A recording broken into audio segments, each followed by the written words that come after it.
Bonjour, désolé pour la qualité de l'image du coup, parce que là aujourd'hui je filme assez tard, le ciel commence à...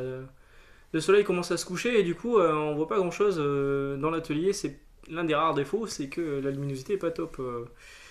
Donc en fait je vous fais une vidéo rapidos en revenant du boulot, parce que je voulais vous parler de Skyward. Alors, le tome 2 vient de sortir, enfin ou sort cette semaine, je sais plus.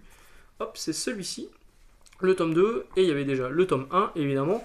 Donc ce sera une série qui sera en 3 tomes, une série qui sera complète en 3 tomes.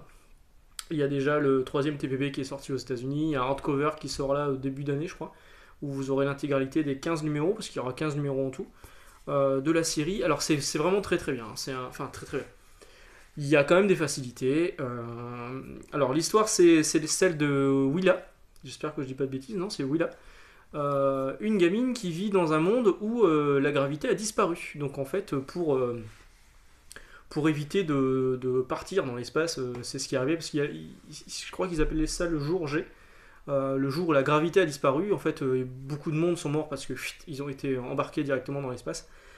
Et en fait, donc les gens les plus riches ont des chaussures aimantées et habitent au fond, avec des chaussures aimantées.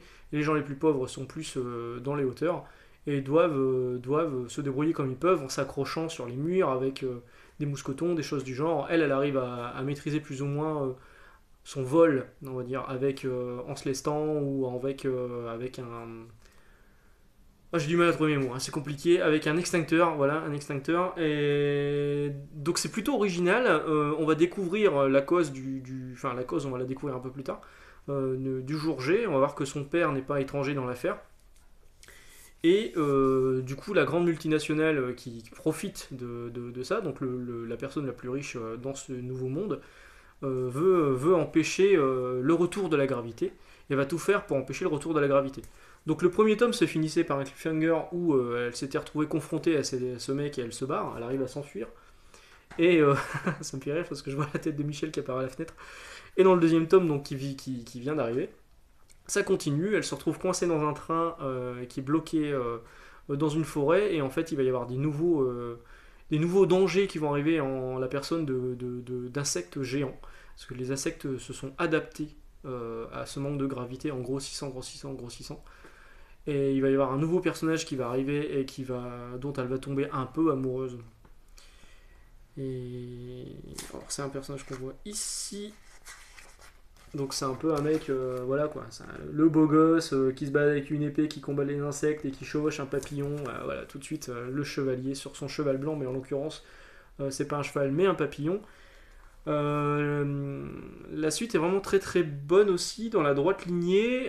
Son meilleur ami n'a plus de jambes, donc du coup le fait qu'il n'y ait pas de gravité, bah, c'est plutôt bien pour lui. Et quand il va découvrir que elle veut rétablir la gravité, il va le prendre un peu mal. La fin de ce tome est plutôt intéressante également, j'ai trouvé ça vraiment bien. Alors c'est une série qui est écrite par Joe Anderson. Joe Anderson c'est c'est l'un des producteurs de Lucifer, la série télé. Et au dessin c'est Lee Garbett. Alors Lee Garbett, il a travaillé aussi sur Lucifer, mais là le comics. Et Lee Garbett a également travaillé sur le comics Loki chez Marvel. La série était nommée aux Eisner Awards, on le voit là derrière d'ailleurs, hop, il y a le petit macaron, nommé aux Eisner Awards, pour la meilleure nouvelle série en 2019. Bon, elle n'a pas gagné, hein. Elle a juste été nommée. C'est Giant Days qui avait gagné d'ailleurs à l'époque. Euh, je trouve que c'est vraiment une bonne lecture, ça change complètement des super-héros. Au niveau du dessin, c'est pas non plus complètement fou, mais le trait de Garbett, il est plutôt sympa, et puis les couleurs sont jolies. Franchement, c'est vraiment intéressant à lire, ça change vraiment du comics habituel. Je verrais bien ça en fait en série ou en film. Je me demande d'ailleurs s'il n'y a pas un truc qui est prévu. Ça rendrait vraiment super bien au niveau des effets avec ce manque de gravité. Alors il y a déjà eu des films où il y avait pas de gravité. Mais là, ça s'y prête vraiment bien, c'est vraiment bien foutu. Moi j'ai beaucoup aimé, c'est disponible chez iComics. Alors c'est évidemment iComics qui me l'a envoyé, hein, merci à eux encore une fois. Bah alors, ils m'envoient parfois d'autres trucs dont je parle pas parce que j'aime pas trop, ou alors et ça j'aime vraiment bien, donc oui, je vous le recommanderais. C'est quand même 17,90€ le tome, hein, c'est quand même pas donné. Mais au niveau de la qualité d'édition, c'est de la couverture dure. La traduction, elle est impeccable. C'est un studio, j'en avais parlé, j'en ai pas parlé ici, c'était à l'époque sur Instagram. La qualité de traduction, c'est un nouveau studio qui s'appelle le studio Black Studio. Donc c'est Non, c'est Anaïs Cauchelin. Et le lettrage Matin Berberian, c'est aussi Black Studio. Ils ont fait un travail franchement impeccable. Ils ont adapté des expressions. Mais franchement, tout cool, tout passe. Il n'y a jamais un moment où on bloque en se disant oula, qu'est-ce qu'ils ont dit en VO, c'est mal traduit. Là, c'est vraiment bien foutu. Et encore une fois, la qualité d'édition chez iComics, elle est vraiment, vraiment bonne.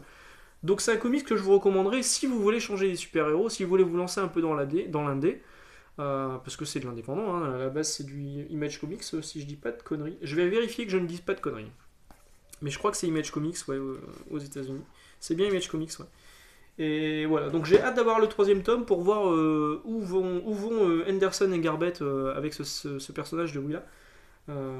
Pour voir ce qui va se passer parce que vraiment ça m'a intéressé, j'ai vraiment bien aimé. Voilà, bah sur ce, je vais vous souhaiter une bonne journée. Ah oui, je vous ai pas dit aussi, dans le tome 2, on a le droit à une petite exclusivité par rapport à la version américaine. On a le droit à cette image, hop, qui est là, avec la tour Eiffel derrière. Renseignement pris auprès de Sullivan, le directeur. C'est directeur éditorial, Sullivan Je crois que c'est directeur éditorial. Hein. Sullivan, où es-tu Je le vois même pas, pourquoi il n'y a pas son nom, non? Si proche sous la direction de Sullivan Roux, donc le directeur éditorial. Donc Sullivan, je lui ai posé la question pourquoi on avait cette image avec la tour Eiffel.